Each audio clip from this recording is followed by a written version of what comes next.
citizens. You're all staying safe and well, guys. And our preview of the trip down to the south coast. Yes, it looked happy days after match day 1, but after match day 2, we're all panicking a little bit again, aren't we? Well, not too much, but we do have our worries, don't we? And we'll talk about that today.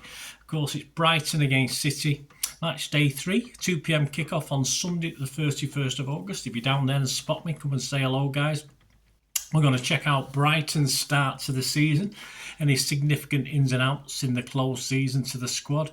Plus, of course, our look at a Pep's 11. Now, I did okay last time. I did okay in the Tottenham game. At one stage, after about 54 minutes, when Pep made his first 2 substitutions, my original starting 11 that I picked were all on the pitch. So, yeah, I didn't do too badly, I don't think. I started off with 9 right, ended up by 11 by about the 54th minute. So, we'll see how we get. I don't think I'll be as good this week. I think we've got a few more problems, a few more things to consider this week with Pep's 11. But I'll try and put my Pep's head on and come up with something. But I don't think I'll be as successful as last week, but we'll see. And of course, we'll have a look at the bookies, who are obviously no longer running scared of City. They did a bit after match day 1, but now it's really City who are being pushed out, and you may be tempted actually by some of the odds. So stick with me for that one. Of course, we'll also have Andy Morrison's predictions for this one that were probably done 3 or 4 weeks ago before we'd even played a game. So I'll give you my predictions as well.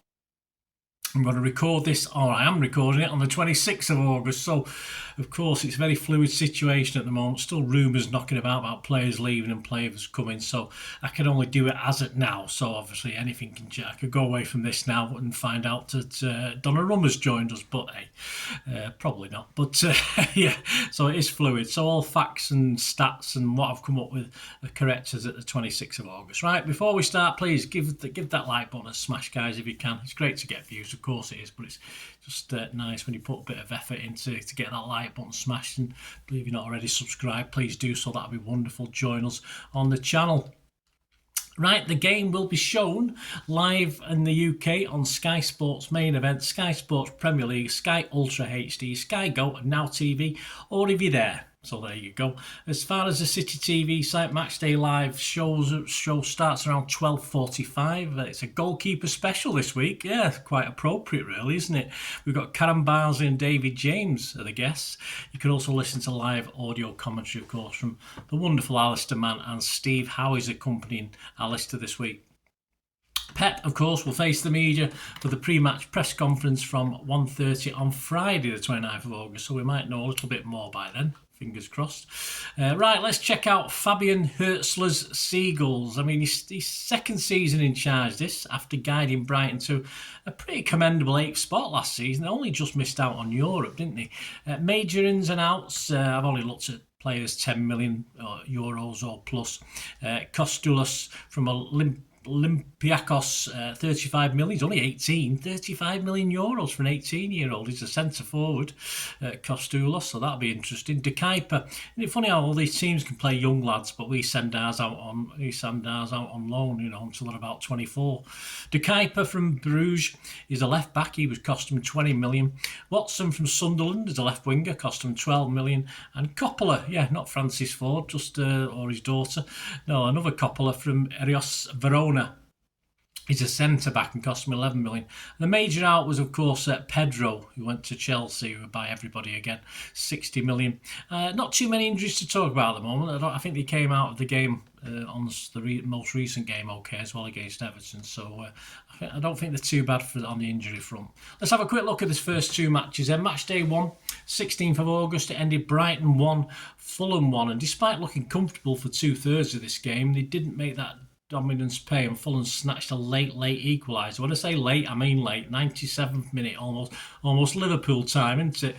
Fulham up their game after that, of course. Fulham had up their game when they went a goal behind on 55 minutes. And were possibly the best team from then on, and certainly deserved a share of the points against Brighton at home.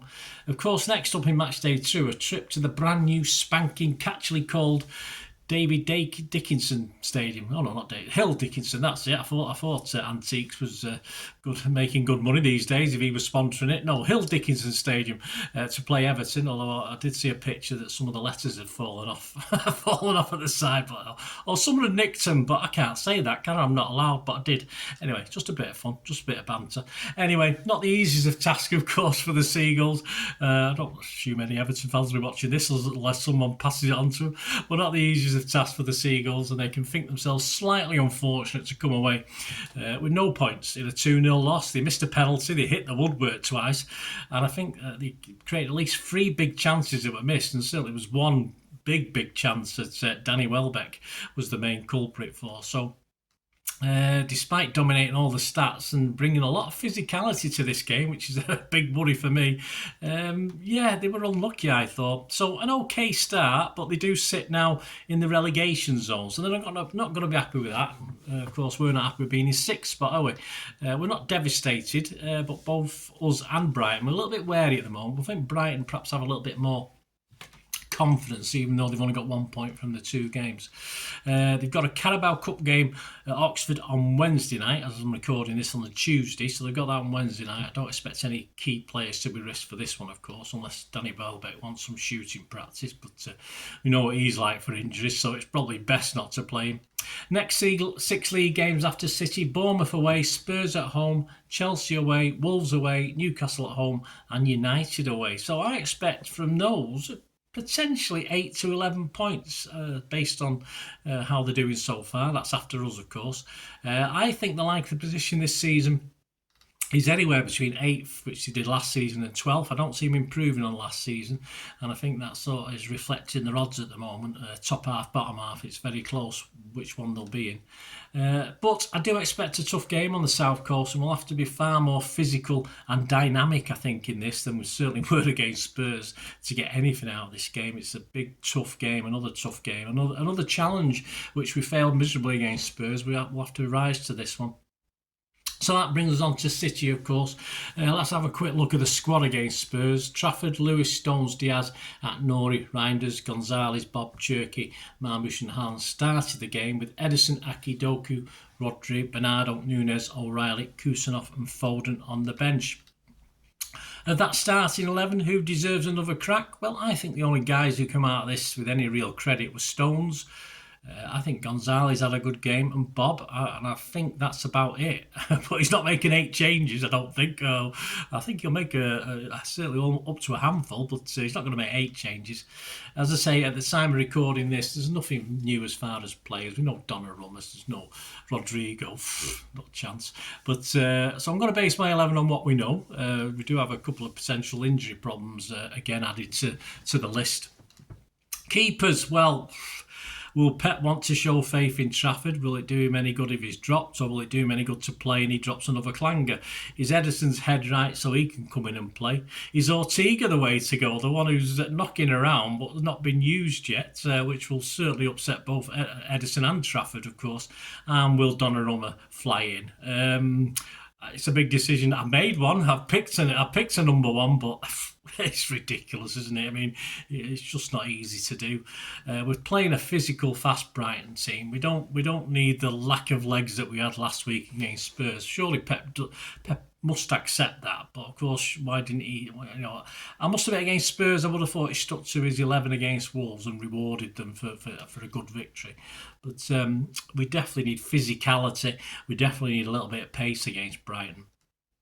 So at the back, consider Nunes. He might get the nod ahead of Lewis, who I say wasn't outstanding, was he? Certainly for speed, he's far better. Will we see Kusanov again? They're still big. Everyone wants Kusanov to play. Pep still seems reluctant. Is he on the naughty step? But his physicality and pace will be helpful. But he's just not playing enough games to get in the swing of it. Not that we're in the swing of it anyway. We're looking at, he looked awful against Spurs, but you know, I want Kusanov to play, but I think there's something with Pep going on there, and perhaps Kusanov is not ready. Pep doesn't consider him to be ready, even though we've seen evidence to not back that up in the certainly at the end of last season before he got dropped at the end of the season. Is Gvardiol fit? I think we need Gvardiol. His experience, I think we need him there. If he's fit, he should be playing this, surely. No at Nouri, so we're back to square one. Of course, that's where Gvardiol might fit into it. But there again, Gvardiol, I think, is key to this. So if he is fit and raring to go and ready, great. Trouble is he fit enough to start, or will he be on the bench?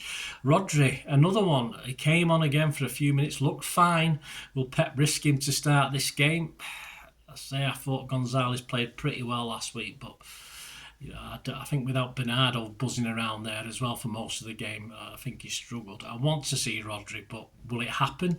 Our captain, let's get on to Bernardo, is surely in line for a recall. I think we missed his presence certainly in the first half last week when we went 2-0 down. Foden looked to get a little bit of a kick again. I think he was limping at one time, so I'm hoping he's fit, because I honestly see him starting if he is fit. Savinho could be here, he could be gone, his head might not be screwed on straight, I don't know, but Pep won't play Xavi and Doku, I'm fairly sure of that. So if he's going to play one of them, I think Doku's got the greater chance. As I say, he did one fantastic little dribble into the box at the end of the when he came on last week against Spurs.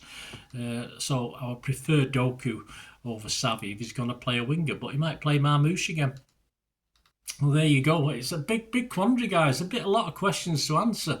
I mean, after 2 changes from match day 2 over the team from match day 1, which did surprise me, as I said at one stage, the 11 in the 54th minute when he made the substitutions was my starting 11. But for this one, it could be as many as 5, and that will lessen our chances if you're having to make this many changes. It means he's not overly sure of what his best team is at the moment, which I can understand with his massive squad. He doesn't like massive squads, does he?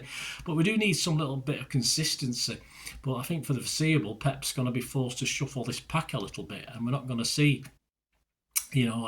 just one change or 2 changes very often. I think certainly for this one, I can see 4 or 5 changes.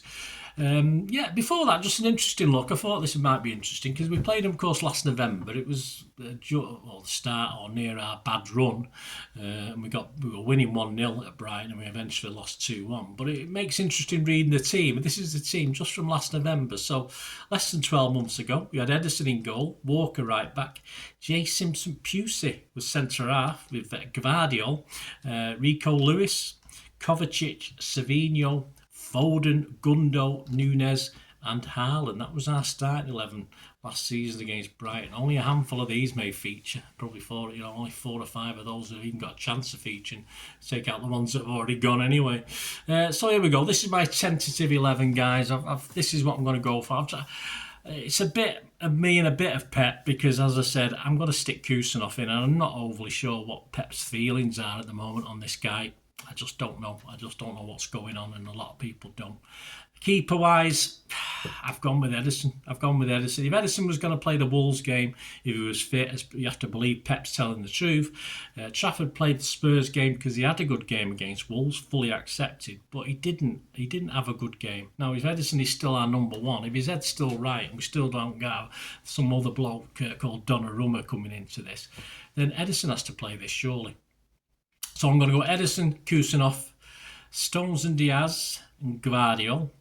A lot of ifs and buts here if they're fit. I've put Rodri in, hoping, fingers crossed, Bernardo, and of course Rodri, help from Bernardo, perhaps help from Stonesy as well. But then it allows Reinders. I put Reinders in to play a little bit more forward. He doesn't really. I'd rather him playing a bit more up the pitch than a number 6 Reinders. But he could, again, linking up with Rodri and Bernardo and Reinders, it's not a bad midfield. And of course, a front three of Foden, Doku and Haaland. But I'll tell you what, if I get 9 of that right, I'll be very, very surprised to say. But we will see. Let me know yours, guys. Let me know your thoughts on this game. Anyone you're thinking of. Of course, I've missed big names out of that. I've missed big names out of the considerations, but it's all very fluid at the moment, all very, very difficult. So big decisions for Pep, complicated really by that pretty shit performance against Spurs. It's as simple as that. And we've also got players' availability. Are they fit? Are they not fit? And of course, we've got all those things on top of a disappointing. We're coming off a disappointing result. We've got a big game to play. We need to see a lot more, don't we? Predictions, Andy Morrison said, as I said, he probably did this about 3 or 4 weeks ago before we'd even kicked a ball in anger. Can Brighton kick on and do as well as they have done for the last couple of years, he asked, question mark. Possibly.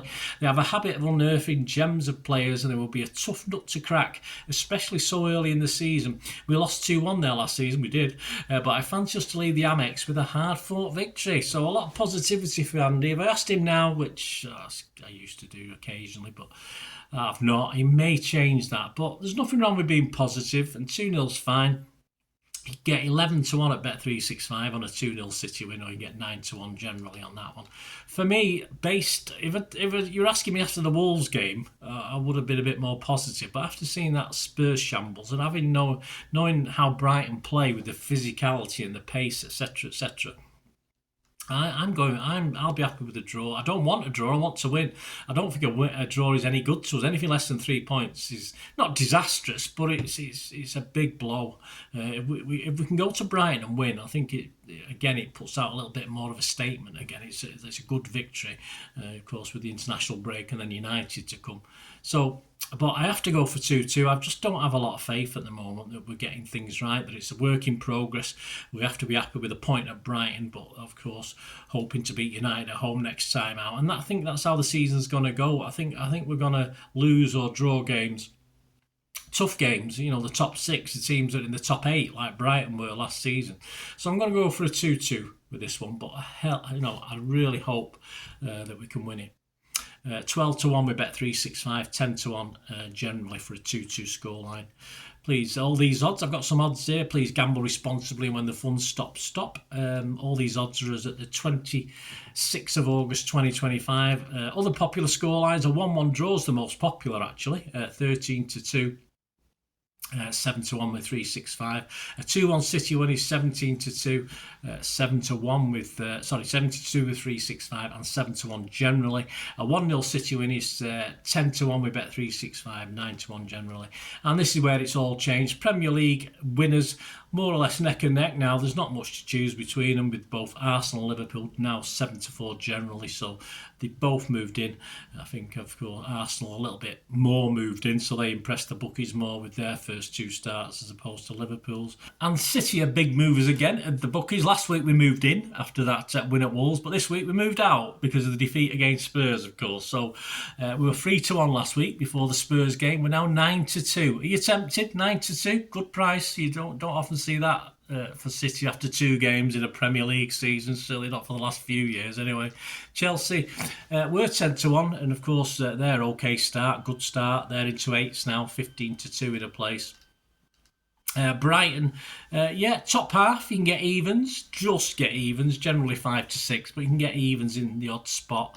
And the bottom half, again, 10-11 in a place, so there's not a lot of choice. If I had to put my hand on art, I'd probably say bottom half now, but as I say, it could be on the cusp for Brighton. Anyway, Brighton fans, let me know what you think.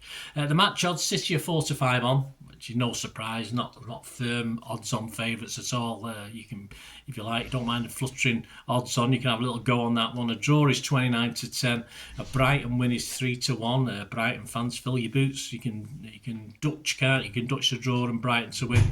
I think all points to that possibility. I say, unless City rock up and put in a decent performance. There you go, guys. Hope you enjoyed that. Thanks for watching. Vlogs coming up, of course. The player ratings. I'm in Brighton, of course, on Sunday, so I won't be back in time to do it Sunday night. So the player ratings will be out on Monday at some stage. Story of the game will be out on Tuesday. We've got the international break, but as you know, lots of things on the channel, lots of history stuff, lots of new stuff, including, yes, I've done a 4-part special, a quiz, and a 3-part special on a certain James McAtee. So that's available actually to members now. If you're a member, you can actually watch all 4 of them now. General release will be after the Brighton game. We'll start getting those coming out. Parts 1 to 3 on James McAtee, and a little quiz as well. I'll put the quiz out after I've done the parts 1 to 3. So test up what you've been watching and what you've listened to. There you go, guys. Thanks for watching. Hope you enjoyed that. Hope you enjoyed the content. It'll be wonderful if you do enjoy the content on the channel. I put a little bit of work into this, so any help or appreciation, if you want to help the channel at all, is much appreciated. Or if you just want to contact me through any of my socials, you can do that. And there are ways of doing that. Get in touch with me and helping the channel. Just keep watching and listening. Thanks for that, guys. Hope you enjoyed the feature anyway, and please, if you can, give us a thumbs up, give us a like, that'd be wonderful. And if you're not already a subscriber, it'd be great if you could subscribe. It's absolutely free. Also, check out all my social media links. Will be in the description and comments below if you want to follow me on TikTok, Instagram, X, Facebook. We can chat on there and do all things City, of course. Also, if you're into film and TV, don't forget a lot of this channel is film and TV stuff. I love me film and TV like I do City. So if you're into that, have a look. Or even know someone who might not be that bothered about the football but likes film and TV, give them a kick in my direction. I'll be very grateful. And special thanks as ever to supporters of the channel. Piat6505. They've got a little eBay shop selling film and TV memorabilia mainly, including books, magazines, posters, lots of posters, and they do have some City stuff as well that they've purloined off me over time, so there'll be a few bits and pieces, probably more going on as well. So have a look at Piat6505 on eBay. And yes, if you do go onto eBay, and if you're a member, we do have memberships, 99p a month. You get early access to all my vlogs, so as soon as I do them, you get them.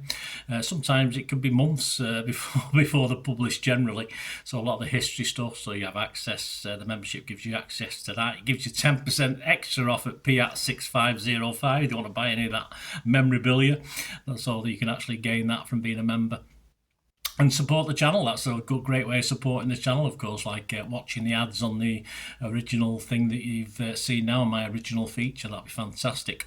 So yeah, also before we go, podcasts. If you like your podcasts, I do a podcast with Mike Long in South Korea. It's called Bolt from the Blue, in our 8th season. Yeah, we've had some good fun on there. We're trying to have a bit of humour, generally look at City's games as and when we play them, have a look back. So please check out that. It's on Soundcloud, Spotify, all good places you get your podcasts from. There you go, guys. Thanks for watching. Hope you enjoyed everything about this feature, and you didn't mind me asking you about this at the end. And please, all I ever ask for you is to stay safe, everyone, especially you Blues.